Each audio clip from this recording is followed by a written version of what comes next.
Firstly, I'd just like to start by saying good afternoon and welcome you all to the 2021 Murrumbidgee Primary Healthcare Awards information session. Like I did mention, this session is being recorded and will be made available on our website in the next couple of days.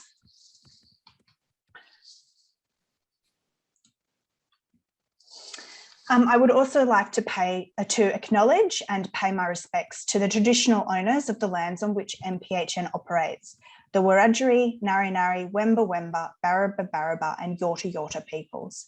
We pay respects to elders past, present and emerging, and recognise these lands have always been places of traditional healing and medicine, and this plays a role in shaping future health services.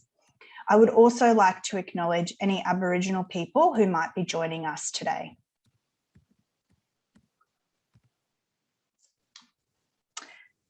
So thank you so much for your interest in our Primary Healthcare Awards. This slide here just runs through a bit of the agenda of what we're going to discuss in the session today.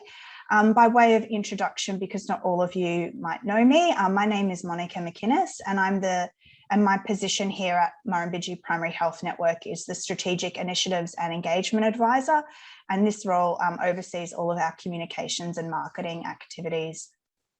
I'm joined today by Adita Robel, who is supporting us as the host for this session, and Matt Olson is also online as a participant, and he's our communications and marketing coordinator. So he'll be the one that gets this video all finalised and up on our website for you all.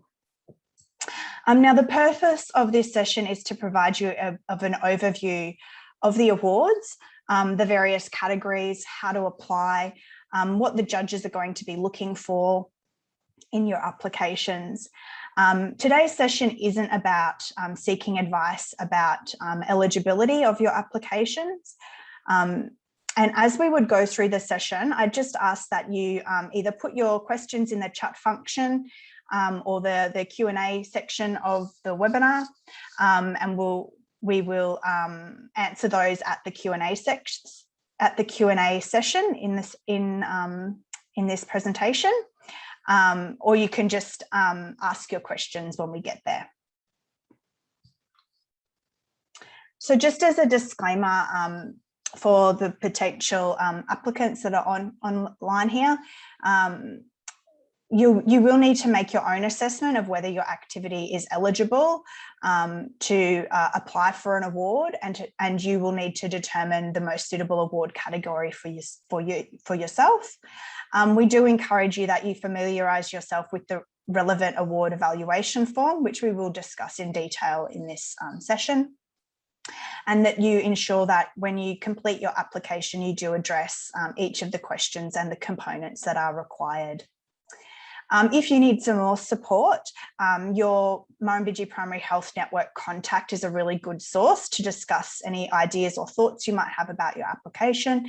And if you happen to not have a direct MPHN contact, please feel free to get in touch with myself. You can do this via email, and that address is awards@mphn.org.au. I just would like to also offer this last disclaimer, which is endorsement from your direct MPHN contact does not constitute endorsement of your application. So the 2021 Murrumbidgee Primary Healthcare Awards have been established. This is its 5th year, and they're established to recognise excellence in the Murrumbidgee primary healthcare across the Murrumbidgee region. If you were applied last year, the categories haven't changed a lot since then, and neither has the process for applying either. But because some of you are new, we will go through all of this in detail, and I'll also highlight those small changes that have occurred since last year's awards. So this year, the first award is the one that has changed. Last year, it was called Murrumbidgee Community Grant of the Year, and that took into our two drought community grants that were available. This year, however, we have the Murrumbidgee Bushfire Recovery grants, so they are now included in this updated category title, which is Murrumbidgee Grant of the Year. Our second category is Outstanding Contribution to Leadership in Primary Healthcare. Number 3 is Innovation, and our final category is Promoting Healthy Living. So as I've already mentioned, the Murrumbidgee Grant of the Year category does cover off on any grant activities that took place over the period July 2020 to June 2021. And if you were the recipient of a Murrumbidgee Community Grant or a Murrumbidgee Youth Community Grant or the Bushfire Recovery Grant, you're eligible to apply for this category.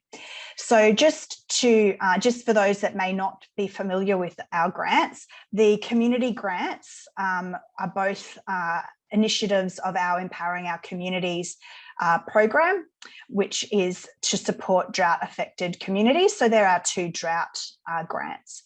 And we also received some funding from the Australian government to support the bushfire recovery efforts. And one of those initiatives that we funded as part of that was the bushfire recovery grants. So for this category, you can see here there is 5 criteria listed. The first 3 criteria are the same for all 3 grants, and those last 2 depend on whether or not you had a drought grant or a bushfire grant. And when you apply, the relevant question will come up on your application form.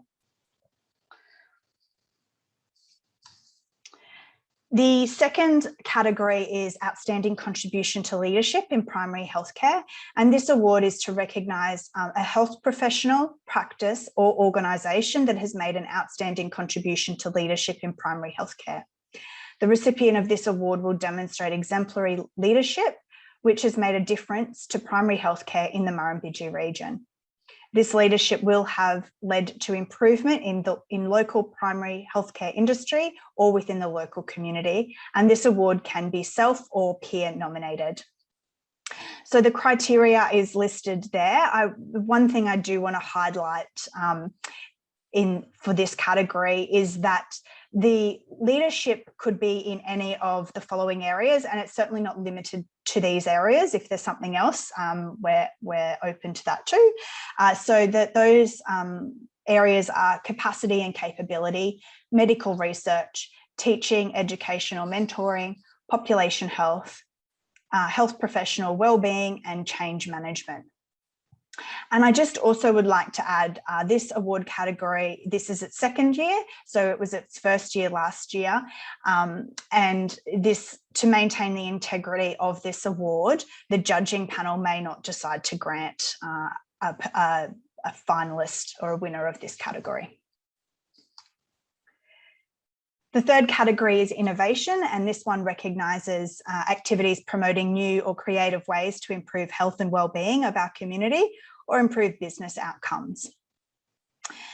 These sorts of activities under innovation, they may have led to improved healthcare journeys, improved healthcare outcomes, improved partnerships, improved user experience, reductions in waiting times, or improved business outcomes. And again, there's the 4 criteria. And I might just mention at this point that these criteria are the questions that you're asked in the application. Our final award category is Promoting Healthy Living. And this award recognises projects encouraging people to take ownership of their own health and wellbeing. So activities that promote healthy living could include, but they're certainly not limited to, things like encouraging healthy behaviours in all areas of life, such as school, the workplace, and at home. It might be a project that's designed to increase health literacy or empowering people to access, understand, and act on health information and services to make appropriate decisions about their health. It might be an awareness of the social, cultural, and environmental factors which cause chronic disease, or maybe it's a project aimed at reducing hospital admissions. And again, there's the 4 criteria for this award category. So the application process itself is quite simple and very, very similar to last year. We have an entry form that is available online. It is the same entry form for all categories. So when you select the category that you're applying for, the relevant questions come up. So if for some reason you're applying for a grant category and you look at questions talking about leadership, that might just trigger you to think, oh, I might just check that I've selected the right category. If you will need to address each of the questions provided in the application form. You don't need to write essays or long spiels, just as much as you need to respond to that particular question.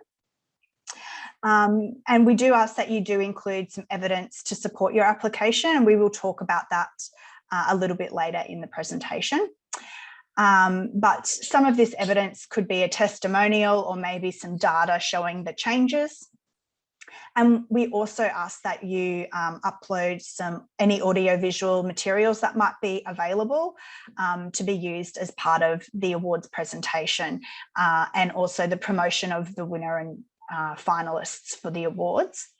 I just would like to say, and I will probably say it again within the presentation today, that whatever materials you upload here on this section, they're not going to be reviewed as part of the evaluation process. And then once you've completed it all, you just press submit. So at this point, I'm just going to move across to our website just to show you the evaluation forms. I think it's a little bit clearer if we're looking at it from there. So just give me a moment.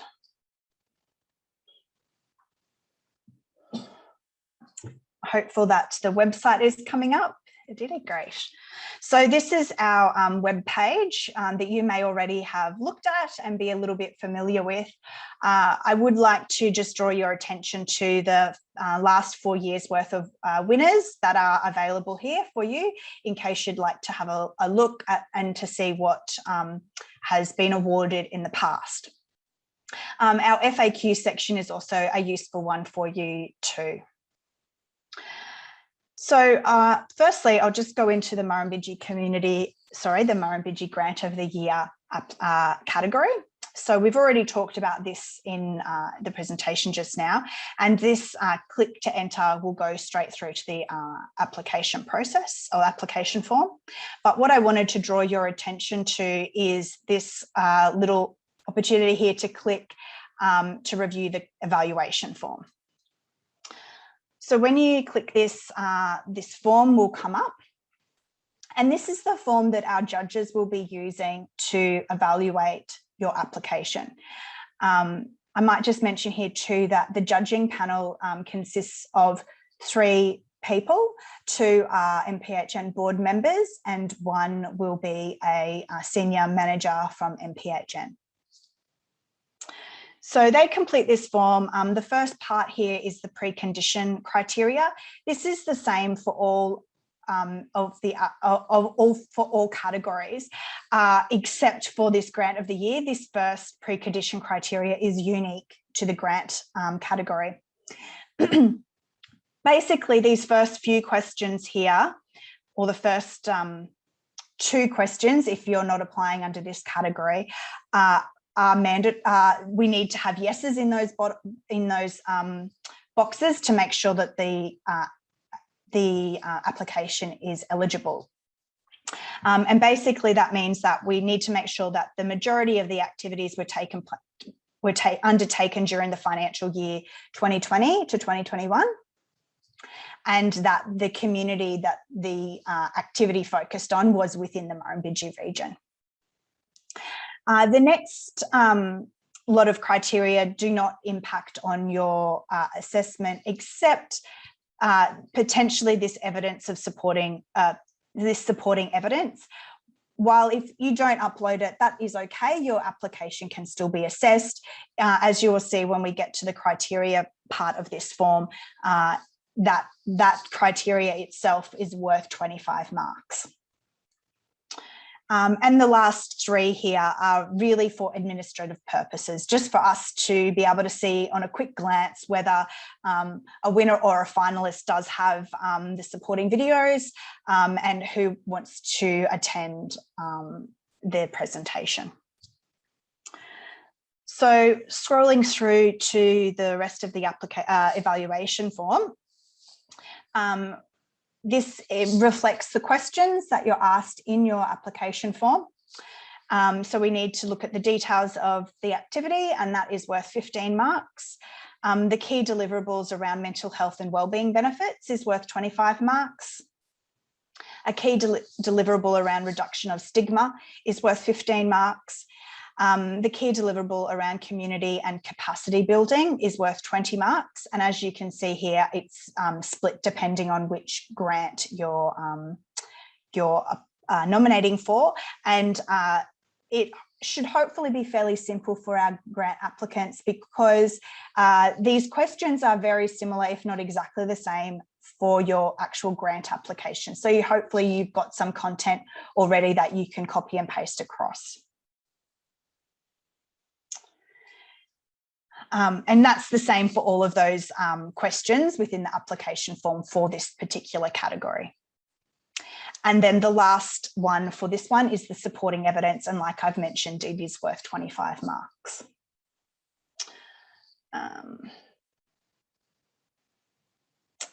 So if I just move back. So we'll move now to the outstanding contribution to leadership in primary healthcare, and open up that evaluation form. Again, it's very similar. For this category, there is 4 key criteria, and each of them are equally weighted at 25 marks each. So the first one is around those details of the leadership. The next one is around the difference the leadership has made to primary healthcare. The third one is around the outcomes that have been achieved, and the fourth is that supporting evidence.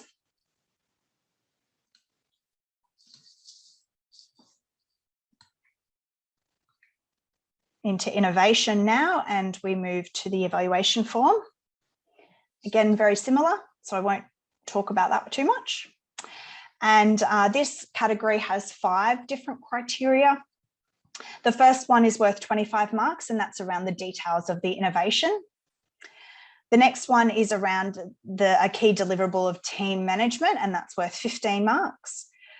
Also worth 15 marks is the efficiencies and value for money criteria around as a key deliverable. Fourth, we have a key deliverable for outcomes, which is worth 20 marks, and then that supporting evidence, which is worth 25 marks again. And finally, we have our promoting healthy living category.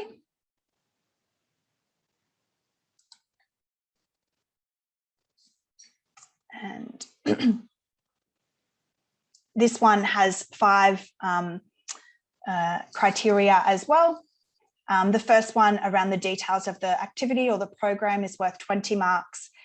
Encouraging healthy behaviours as a key deliverable is worth 20 marks. A key deliverable around the activity being evidence informed is worth 15 marks. And a key deliverable for the outcomes is worth 20 marks. And that supporting evidence is worth 25 marks. Now, while I am on the website, I thought I would also show you the application form. So I'll just click through from here, but wherever you see a button that says click here to enter, it all goes through to the same place, which is the application form. Just wait for that to load. So with this form, you will see all the standard information that you would normally include. And then it's here where you pick your category that you're nominating for. So just to show you an example, when you click on the Murrumbidgee Grant of the Year, the relevant questions come up. And then if you click on sorry, I think this is the best one to show. This last question just changes for the bushfire one. But the questions will change depending on what category you are applying for. So I'll just move back to our slides. And we've just got a few more to go through before we get to the question and answer section. So I just thought I would mention or talk about what constitutes evidence. So the types of things that you could upload or include as your evidence for your application form could be things like testimonials or feedback that you've received. Maybe you have some data to show that improvement to the desired state.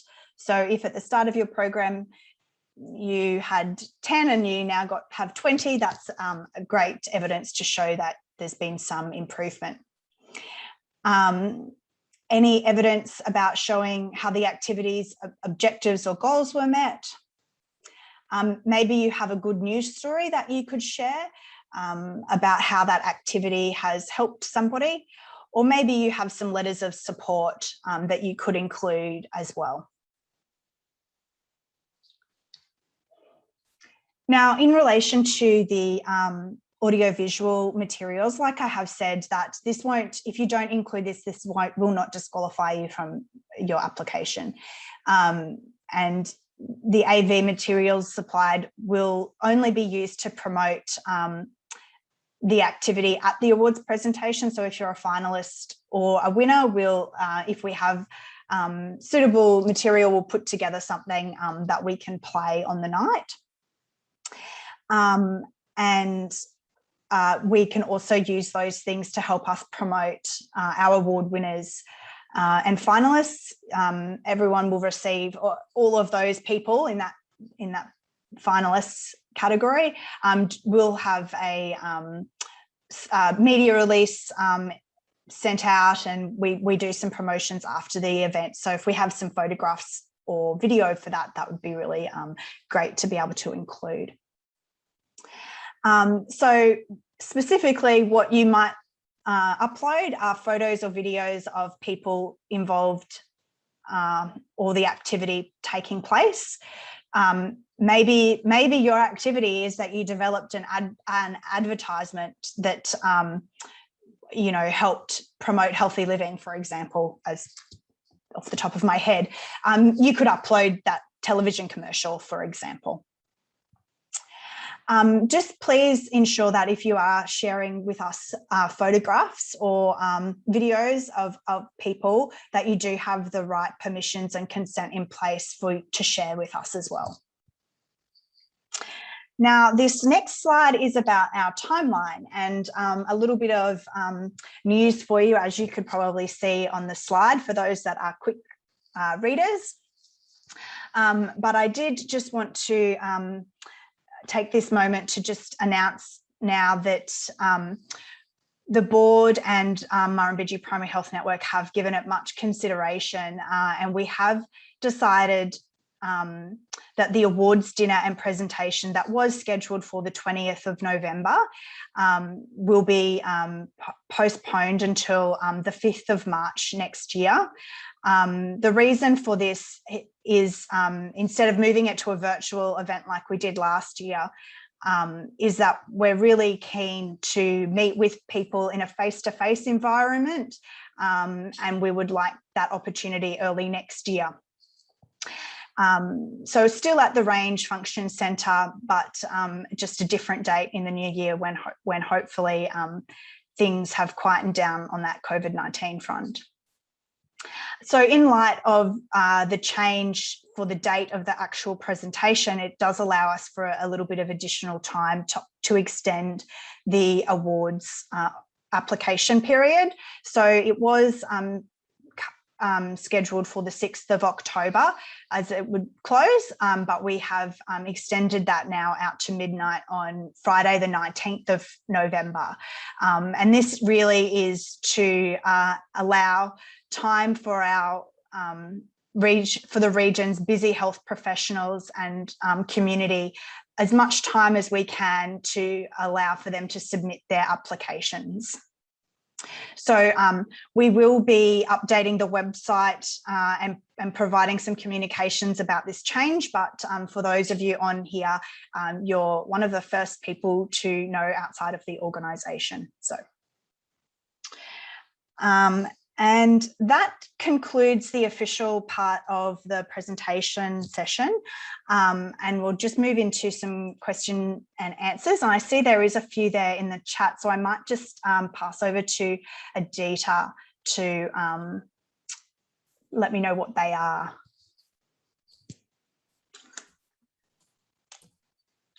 Sorry, Monica, I'm just scrolling through. There's really only one question. Can you apply for more than one award? Great question.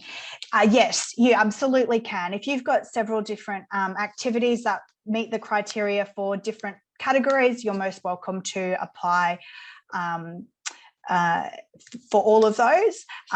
Equally, if for example, there's been a lot of our grants programs have been really popular. So there have been a lot of community groups that have applied for grants under all three programs. So if you wanted to apply under all three grants for your different activities that you've received grant funding for, that is also okay. I don't see any other questions in the chat box, but if anyone wants to ask a question, I can, if you raise a hand or put it in a chat box that you'd like to ask a question, I can certainly unmute you and let you speak.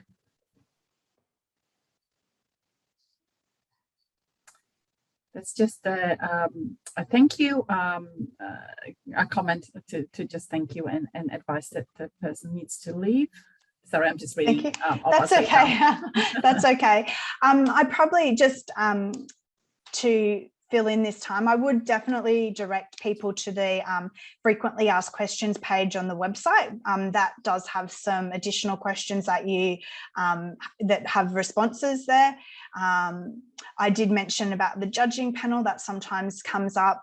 The other one that I probably could mention is that within the application form, there is a section asking if you are available to attend the dinner, and if you are or you aren't, to nominate who could attend. We would really love to see as many awards, or at least the finalists, we would love to have at the dinner itself.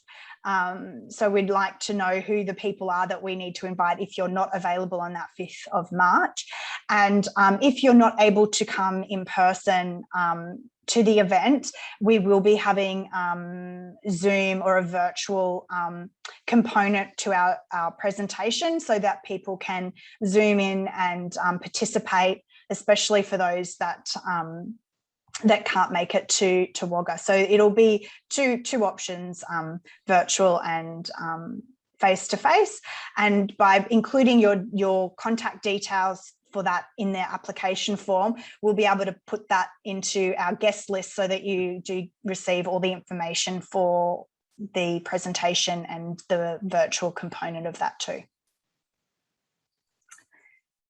Monica, there's another question, and this is with regards to community grant awards. Do we need to have received a nomination in the previous year? I suppose that would be to apply for this year. So with the grants, if you received funding in the last financial year, but your activity didn't take place, sorry, I'll start that again.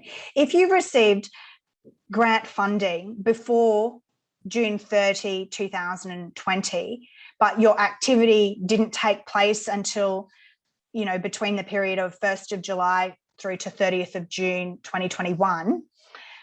So it's about, it doesn't matter when the grant was funded, it matters when the grant activity took place. So I know that last year, because of COVID, from that sort of April, May, June period, a lot of grants were funded, but the activities were put on hold until the current financial year that these awards apply for. So if that's you, absolutely, you can still apply for a grant award. I hope I have answered that properly. Great, thank you. Thanks.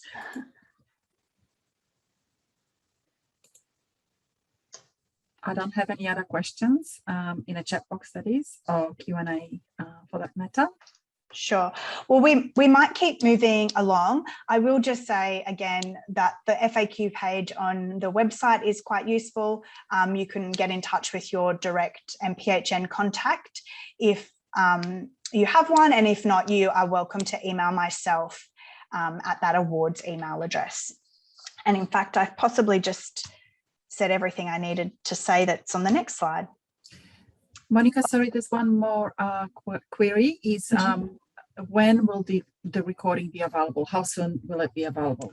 Yeah, I think that we should have it available towards the end of the week. It does take a little bit to download and get ready to put up on the website, but it will be available fairly quickly, and we will in the first instance we'll probably do a promotion on social media to say it's available, and through our e-newsletters, and if you have a direct MPHN contact, they will be in touch with you as well to let you know that it's available.